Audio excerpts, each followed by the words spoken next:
दुसऱ्या बाजूला ठाकरेंची ही शिवसेना देखील पर्यायांच्या शोधात आहे। जर उद्धव ठाकरे स्वतः मैदानात उतरले नाही तर पक्षाकडे अनेक मजबूत चेहरे आहेत।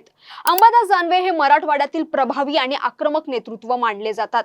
सुषमा अंधारे या फायर ब्रँड वक्त्या आहेत आणि त्यांची शैली सत्ताधाऱ्यांना अडचणीत आणणारी आहे।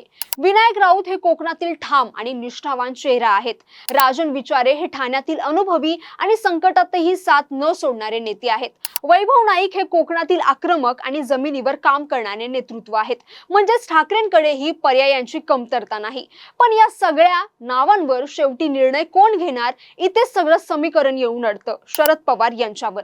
कारण सध्याची परिस्थिती अशी आहे की काँग्रेस आणि ठाकरे दोघेही पवारांकडे पाहत आहेत आणि काँग्रेसला खात्री आहे की दिल्लीतील संबंध त्यांच्या बाजूने आहेत, तर ठाकरेंना खात्री आहे की राज्यातील समीकरण त्यांच्या सोबत आहेत। म्हणजेच दोघेही पवारांचे, पण पवार कुणाचे हा खरा प्रश्न आहे।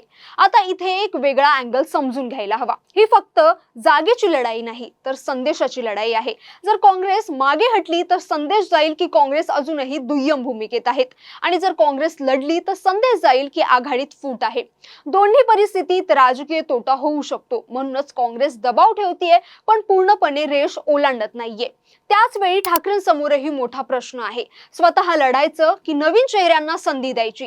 जर स्वतः लढले तर पक्षात संदेश जाईल की अजूनही नेतृत्व केंद्रित आहे आणि जर दुसऱ्याला संधी दिली तर पक्षातील दुसऱ्या फळीला बूस्ट मिळेल। म्हणजेच हा निर्णय केवळ निवडणुकीचा नाही तर पक्षाच्या भविष्यासाठीही महत्त्वाचा आहे। आता आणखी एक महत्त्वाचा मुद्दा, जर काँग्रेसने उमेदवार दिला आणि ठाकरे गटानेही उमेदवार दिला तर मतांचं विभाजन होईल आणि त्याचा थेट फायदा महायुतीला होईल।